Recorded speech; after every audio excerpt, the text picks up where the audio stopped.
Did you know using your browser in incognito mode doesn't actually protect your privacy? Take back your privacy with IPVanish VPN. Just one tap and all your data, passwords, communications, browsing history, and more will be instantly protected. IPVanish makes you virtually invisible online. Use IPVanish on all your devices, anytime you go online at home and especially on public Wi-Fi. Get IPVanish now for 70% off a yearly plan with this exclusive offer at ipvanish.com/audio. Hey, Sal. Hank, what's going on? We haven't worked a case in years. I just bought my car at Carvana, and it was so easy. Too easy. Think something's up? You tell me. They got thousands of options. Found a great car at a great price. And it got delivered the next day. It sounds like Carvana just makes it easy to buy your car, Hank. Yeah, you're right.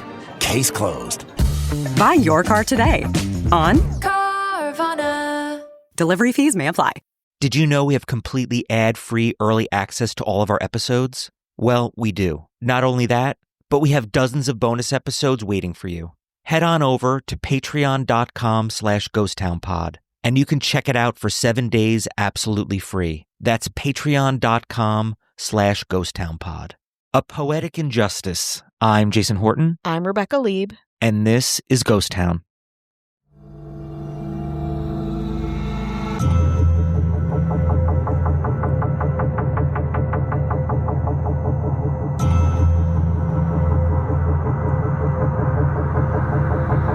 The funeral of the famed Edgar Allan Poe was a small and somber one, held at 4 p.m. on October 8, 1849, in the back of Westminster Hall and Burying Ground in Baltimore, Maryland. It was appropriately grim, a Gothic scene ripped almost from one of Poe's own writings. Sexton George W. Spence wrote of the event, quote, "It was a dark and gloomy day, not raining but just kind of raw and threatening." The literary legend was buried in a cheap coffin provided by his uncle-in-law, driven to Westminster Hall in a hearse financed by a cousin. The entire ceremony lasted only 3 minutes in the cold, damp weather, a handful of friends and family peering down into an unmarked grave. In an odd turn of events, Poe's headstone had been pulverized by a rogue train that had crashed into the masonry lot, a last, bizarre, haunting final detail of a life, death, and enduring mystery that would remain. For you see, Poe didn't just write about mysterious circumstances. His end, in effect, was one. In the century and a half since Poe passed, thousands have offered theories on Poe's strange death, one that to this day remains an unknown. Today on Ghost Town, the death of Edgar Allan Poe.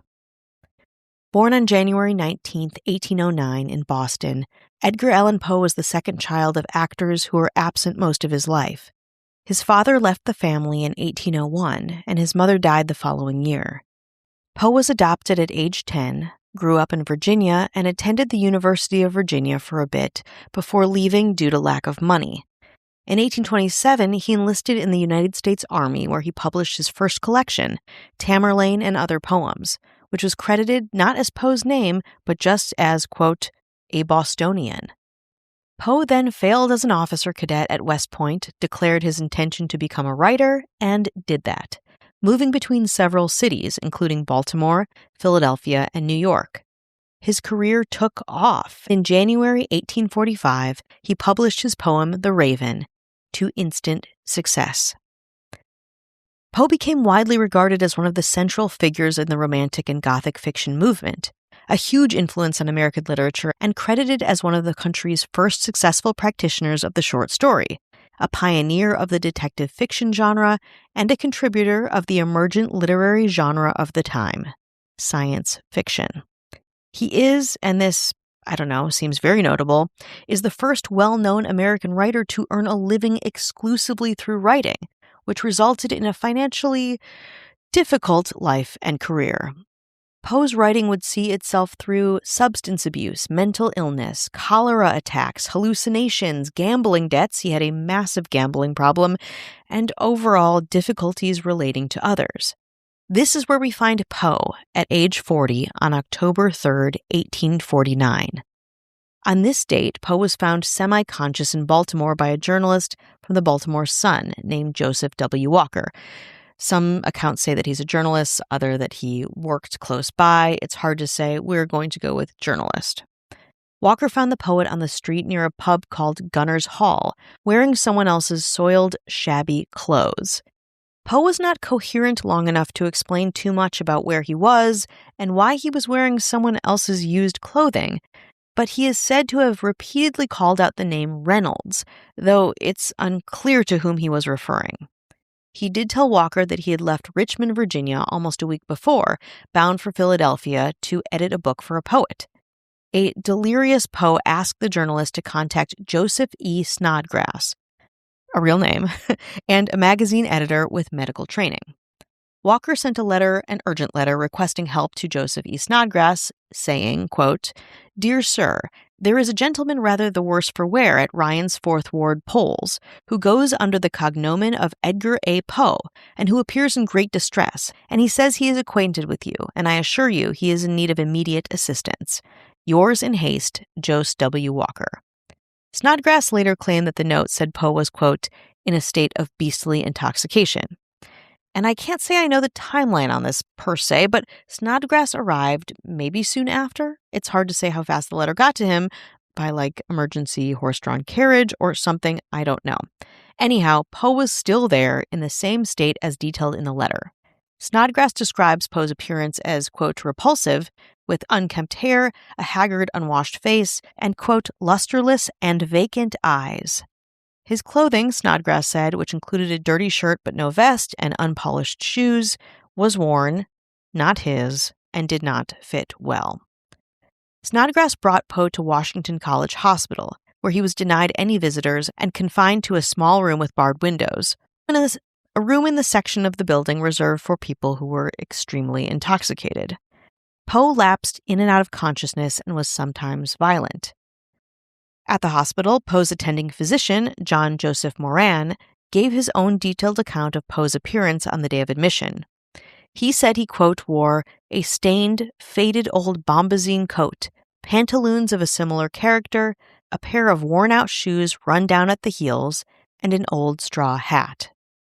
In his letters, Moran described a very sick man, detailing periods where Poe spoke to, quote, spectral and imaginary objects on the walls, and kept calling for someone named Reynolds. Poe, according to Moran, also experienced tremors, bouts of unconsciousness, and delirium before his death. When questioned, Poe was unable to remember where he had spent his time in Baltimore or how he became so ill. Poe also didn't know what had happened to his trunk of belongings, which had been left behind at the tavern and were found days later. At 5 a.m. on October 7, 1849, 4 days after being admitted to the hospital, Edgar Allan Poe died. The cause of death was listed as phrenitis, swelling of the brain. Moran said that Poe's final words were, quote, "Lord help my poor soul." Or at least that's what we think that he said. We only have Moran's word to go on. As all of the relevant medical information has been lost, Edgar Allan Poe's death certificate. Newspapers at the time reported Poe's death as, quote, congestion of the brain or cerebral inflammation, common euphemisms at the time for death from disreputable causes, such as alcoholism. But to many, Poe's actual cause of death remains a complete mystery, with theories including poisoning, syphilis, rabies, delirium tremens, suicide, and even fraud all on the list. We'll get to all of them after this break. I love devouring a thriller alone at night, just letting my imagination run wild. Well, I definitely got what I wished for when I dug into Run Unread by Noelle W. Eiley. Oof! The viral suspense thriller that killed it, not literally, on Book Talk is now available to you as a deluxe special edition with gorgeous stenciled edges and a beautiful foiled cover. Talk about a vibe, my friends. Run Unread is a survival thriller about two women driving down a remote country road when they realize they are being followed. They don't have any cell signal and there's no way to escape. What starts as panicked road rage becomes something far more terrifying. As you might imagine, I consume a lot of thriller content on TV, online, and of course, getting cozied up with a good book is maybe my favorite. But sometimes thrillers can be so, corny. Many don't give me that satisfying setup or the scare factor that I crave. But Run on Red isn't like that. It's grounded with a good pace. The kind of scenario that catches my attention and makes me a little nervous, but not nervous enough to stop reading late at night, Oh, I love it. If you're a fan of Frida McFadden, Karen Slaughter, or John Mars, this is absolutely your jam. Run on Red by Noelle W. Eiley is available February 24th, so be sure to add it to your online cart, your big ol' reading to-dos, and eventually your favorite book list. So get under a blanket, get comfy, and keep those lights on just in case, because you're going to love Run on Red. Did you know using your browser in incognito mode doesn't actually protect your privacy? Take back your privacy with IPVanish VPN. Just one tap and all your data, passwords, communications, browsing history, and more will be instantly protected. IPVanish makes you virtually invisible online. Use IPVanish on all your devices, anytime you go online at home and especially on public Wi-Fi. Get IPVanish now for 70% off a yearly plan with this exclusive offer at ipvanish.com/audio. Even after his funeral on October 8, 1849, Edgar Allan Poe wasn't exactly laid to rest by his readers. Fans speculated that all kinds of things had happened, especially given the details of the story, and how strange they actually are.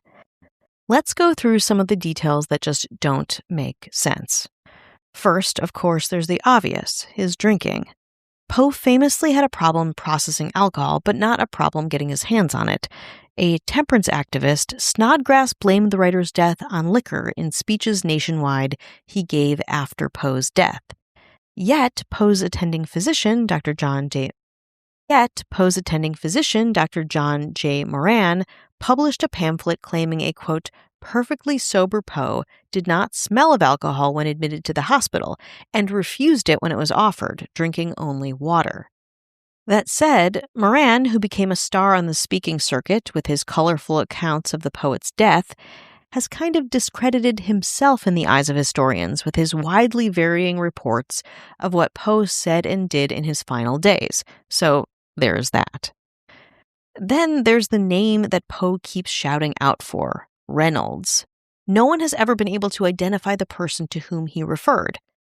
There are possibilities, of course. One is that he was recalling an encounter with Jeremiah N. Reynolds, a newspaper editor and explorer who may have inspired one of Poe's novels. Strange thing to yell out, right? Another possibility is that Poe was referencing Henry R. Reynolds, one of the judges overseeing the Fourth Ward polls at Ryan's Tavern, who may have met Poe on Election Day, because the tavern was actually a polling place. More on that in a bit. Poe may have actually been calling for Herring, as the author had an uncle-in-law in Baltimore named Henry Herring. In later testimonies, Moran avoided reference to Reynolds but mentioned a visit by a Mrs. Herring. He also claimed he attempted to cheer up Poe during one of the few times that he was awake. When Moran told his patient that he would soon be enjoying the company of friends, Poe allegedly replied that, quote, the best thing his friend could do would be to blow out his brains with a pistol. That's Poe, not mincing words. As a note, in Poe's distressed state, he may have been thinking of Richmond, where his late wife, Virginia Eliza Clem Poe, and himself lived while she was still alive. Or he may have been referring to Sarah Elmira Royster, to whom he had proposed at one point. Long story short, we have no idea who Reynolds is, or if that word plays a part in his death at all. Then, of course, there's Poe wearing someone else's clothes, and him having no medical records whatsoever, not even a death certificate. The last part almost feels conspiratorial in a way. Remember, though not rich, Poe was a pretty prominent literary figure of the time, one who was often recognized, well known. So what did happen that led to the death of Edgar Allan Poe? Again, the most obvious answer is probably drinking too much, and his body just couldn't handle it. But there are many, many more. Another theory, fairly popular, is foul play. It's been proposed that Poe was beat up by someone to whom he owed money. After all, he was a voracious gambler and had problems with it in the past. He could have also been assaulted by one of the three brothers of his wealthy fiancée, Emma Shelton. Rumors had it that they roughed him up and forced liquor down his throat. After all, Shelton was of high regard and respectable, and while Poe was successful, he was an artist and way below her station.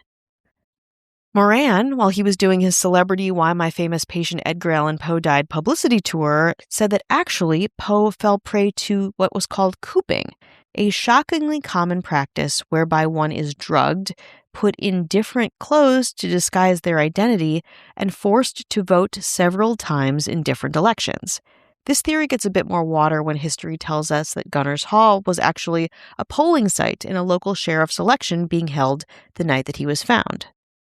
And that name Reynolds, a judge that was in the gravitational pull of the polling place, a politician at the time, might have something to do with that. Many people believe this theory because it has strong facts tied to it, like the location was actually a polling place, that Reynolds was the actual name of a judge, etc. Let's veer into more bizarre territory, however. The next theory I'm going to talk about is the brain tumor theory. Like we said in the beginning of this episode, Poe was buried in an unmarked grave in the Poe family plot in Baltimore. After visiting the unceremonious resting place many a time, poet Paul Hamilton Lane raised funds to build a new final resting place for Poe, one that was a more respectful monument to the literary giant. The poet's body was relocated at the monument, which was built in 1875, almost exactly 26 years after his death. The sexton overseeing the reburial, George W. Spence, later said that he had lifted up Poe's skull when the body was exhumed, and that, quote, his brain rattled around inside just like a lump of mud, sir. Why he did that, I have no idea. But knowing that the brain is one of the first parts of the body to decompose, author Matthew Pearl theorized that what Spence was rattling around could not have been Poe's shrunken, desiccated brain, but could have been a brain tumor. This would explain Poe's extended delirious behavior and actions beyond something like alcohol or drugs. But the theories keep getting wilder. At a pathological conference in 1996, Dr. R. Michael Benitez was given a list of symptoms for an anonymous patient and asked to determine the cause of death. The patient turned out to be none other than Edgar Allan Poe, and the diagnosis Benitez gave was rabies. Poe did own pets, including a cat who died soon after he did. How did the cat die? I couldn't find out. Another mystery, perhaps, for another episode. Unfortunately, Benitez further acknowledged his diagnosis, which is based on Poe's symptoms that are talked about many a time, both in the hospital and where Poe was found in front of the pub, could not be proved without DNA evidence. In 1999, public health researcher Albert Dene did get some DNA from Poe, and while he couldn't see if Poe had rabies or not, or I couldn't find out if he made any conclusions along those lines, he was able to analyze Poe's hair clippings taken after the poet's death. Dene conjectured that the writer actually died of carbon monoxide poisoning from exposure to the coal gas that was used for heating at the time. This conclusion is quite the departure from all of the other theories, but again, something to note, especially as many other people got carbon monoxide poisoning from exposure at the time. Interestingly enough, the test also showed the levels of lead indicating Poe was not drunk at the time of death.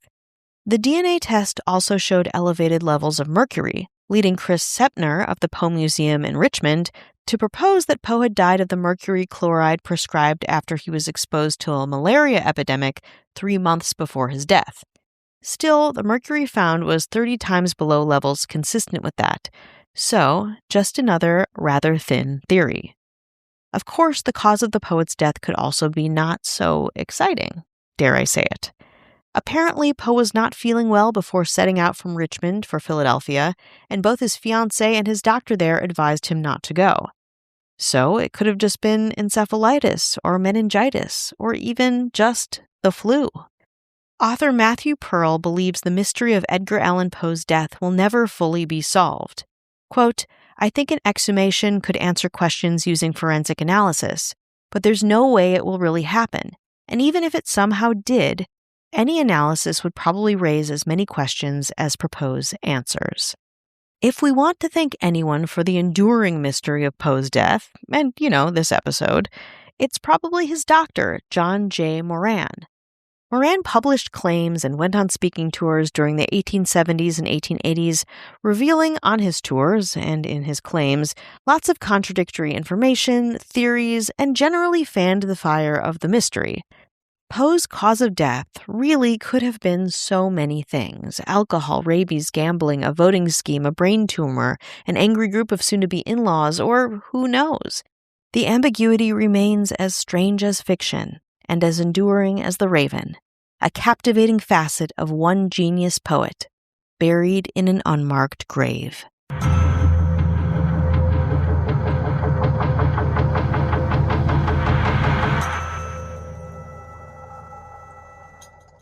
If you're a podcast host, listen up, this one's for you. My name is Allie Jackson. I'm the host of Finding Mr. Height, a dating and relationship podcast that I've been doing for 4 years now, sharing my positive and practical approach to dating that's built on my own life experience. And I wanted to share another experience that I've had, my secret behind monetizing my show. It's called Red Circle, and I was just telling my colleague about how much I love their platform. With Red Circle, not only am I getting a seamless hosting experience, but I also love the support I receive in ad sales. It's not just typical ad sales either. It's targeted opportunities based on my show and my life. And the platform is super simple. You just set your preferences and Red Circle matches you with sponsors that align with your show. You can vet every opportunity and their platform gives you great analytics. More recently too, my Red Circle team has brought me opportunities outside of my podcast on social media to really augment the podcast partnerships, bring them full circle. I just can't recommend them enough. If you want to give it a try, go to redcircle.com to get your free trial. That's redcircle.com for a free trial. Reggie, I just sold my car online. Let's go, Grandpa. Wait, you did? Yep, on Carvana. Just put in the license plate, answered a few questions, got an offer in minutes. Easier than setting up that new digital picture frame. You don't say. Yeah, they're even picking it up tomorrow. Talk about fast. Wow, way to go. So, about that picture frame. Forget about it. Until Carvana makes one, I'm not interested. Car selling made easy. On Carvana. Pickup fees may apply.